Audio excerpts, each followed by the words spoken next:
All right. And one thing I forgot to mention, so the dynamic has actually changed within the last week or so. I came out, I think 2 or 3 days ago, and she had done something to him. I don't know what she did. I'm pretty sure I can guess that her pushing on him, biting him, and whatever, he had enough. And he kicked the snot out of her.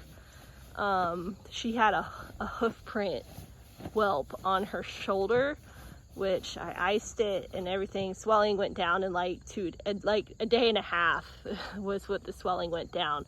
And since then, she is now respecting his space, and she does not come in and try to take his food anymore. Like, he puts his ears at her and she's just like, okay, I get it.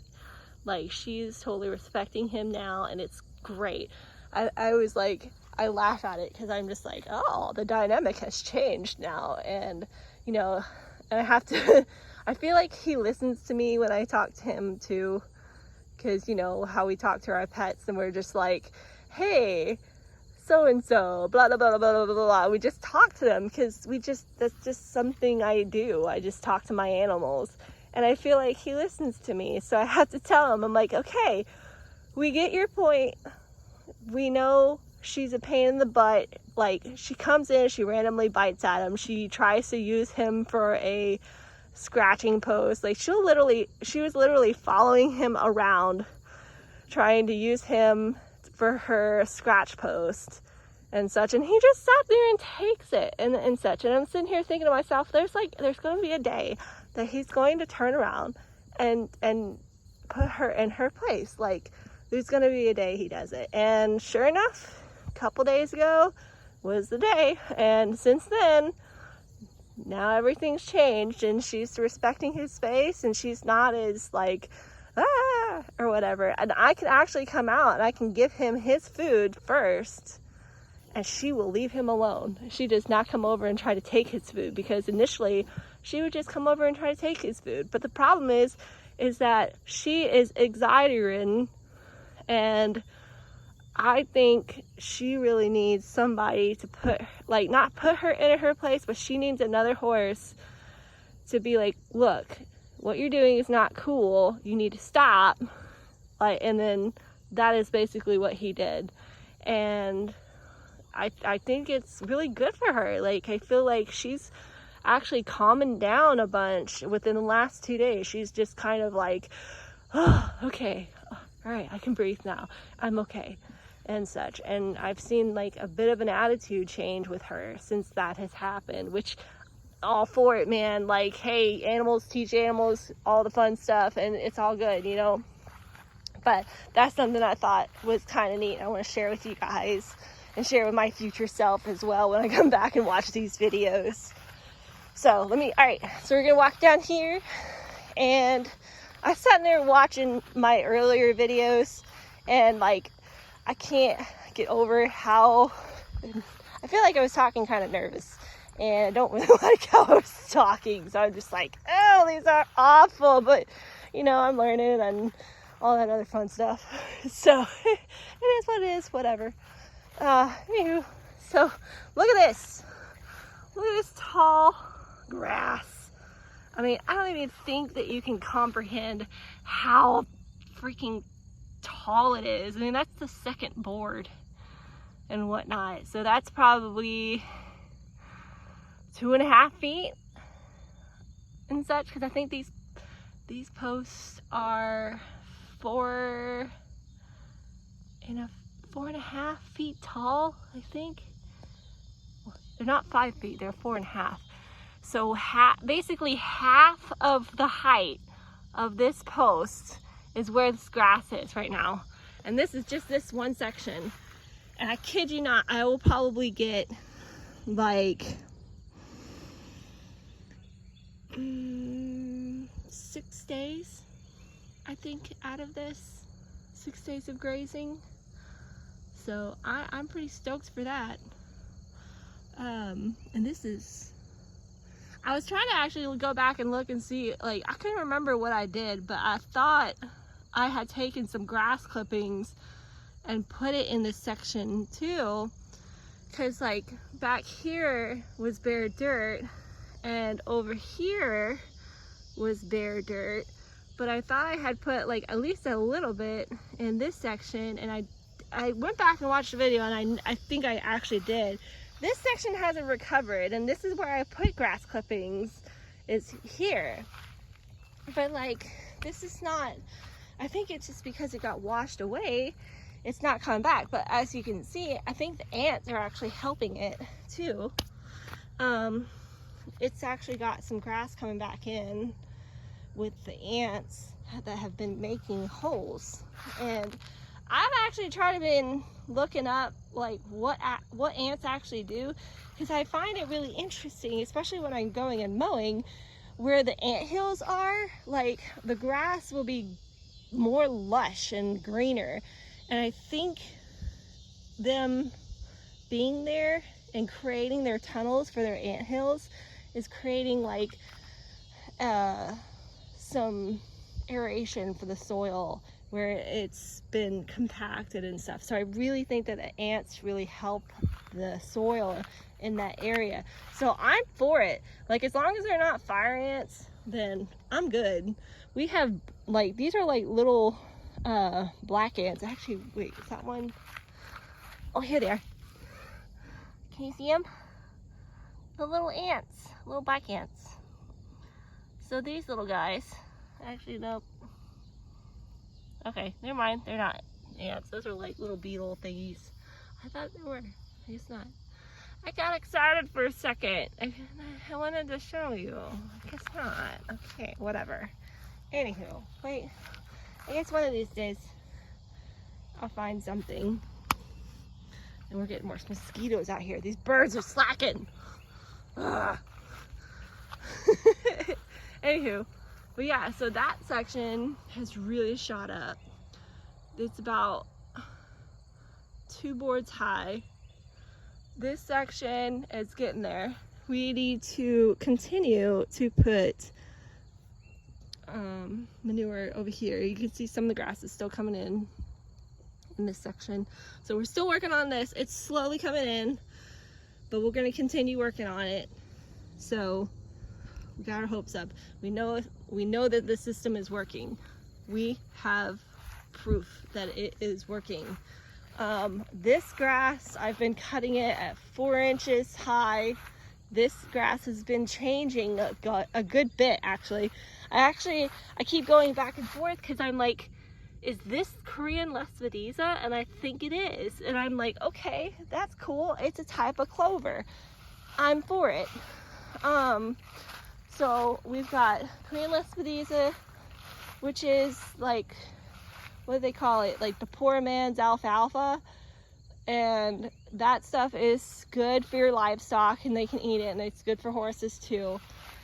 So we've got that. We've got a lot of these clumps of grass coming in from poop and pee where the horses have been going to the bathroom. That's really good. I'm seeing a lot more grass coming in, which is great. This area where they've been walking, which is my usual 14-foot lane, the grass is coming in because we put manure and we're covering it back up as soon as we get done with it, which is fantastic. So what I'm doing is, it's working. I'm seeing results. I love it. My horses are benefiting from it because on the 5th day when we're on the grass or for that section, I can leave them the whole day and they will have forage. And I don't have to use hay. I don't have to pull them off. I don't have to put them in the dry lot and give them 2 flakes of hay each. And my ground can recover and everything. And it's working. It is working. And I am so excited. So I just like want to give you myself the pat on the back for experimenting and trying something new and seeing how it affects like what I have. Sorry, I'm getting distracted because I'm like, seeded. Look at that. all the seeds. And actually too, I mean, I also think it's really cool to know, if you don't, you know, a lot of people like to call horses hay burners, or like they're like goats, they like strip the ground and everything. But at the same time, like horses are really great because, you know, even though they're not cattle or ruminant and stuff, they don't have like two stomachs or anything, they don't digest the food all the way. So they're really good for spreading seed. So them doing that helps get more seed and more variety in your pasture.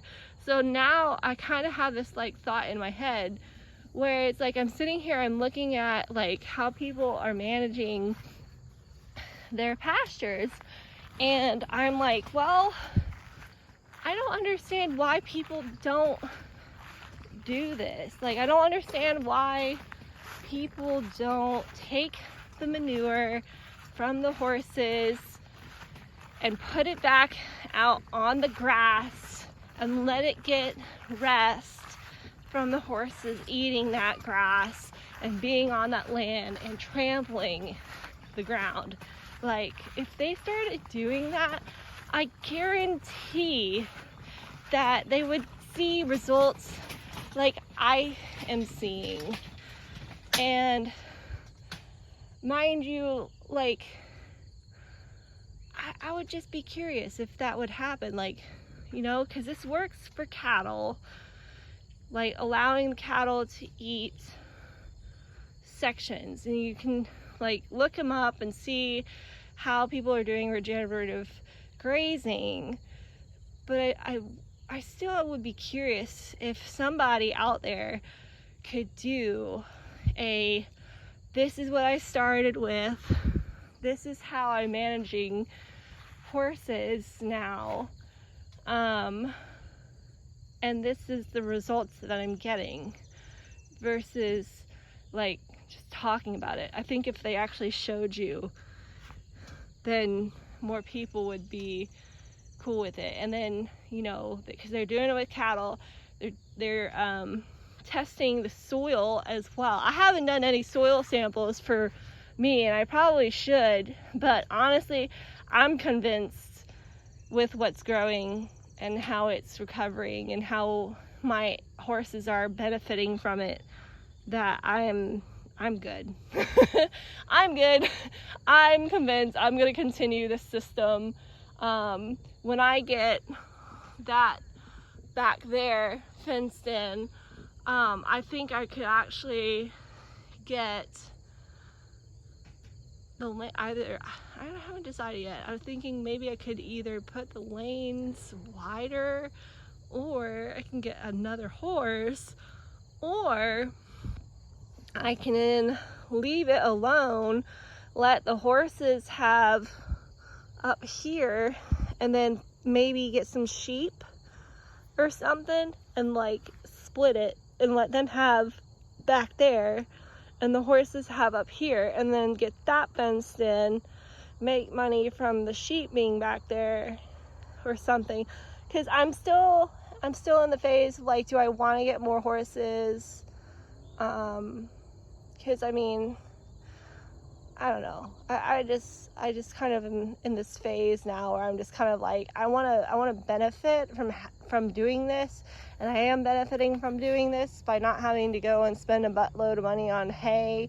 My horses are healthy, they're happy, stuff like that. And I feel like this has been a really good thing for me. And plus, I'm out here at like 6:30 in the morning and out here feeding and watering and bringing them water in the truck, which, I mean, you can see the tire marks from where I have to drive the truck to back it to fill the water trough for them probably every second to third day, depending on how much they drink. But I don't know, I like it. I think this is awesome. I'm really happy that they're home. I'm really happy that I'm seeing benefits. I'm really happy that this is going really well. I'm still wondering how this is gonna do in wintertime, and then next spring, see how that goes.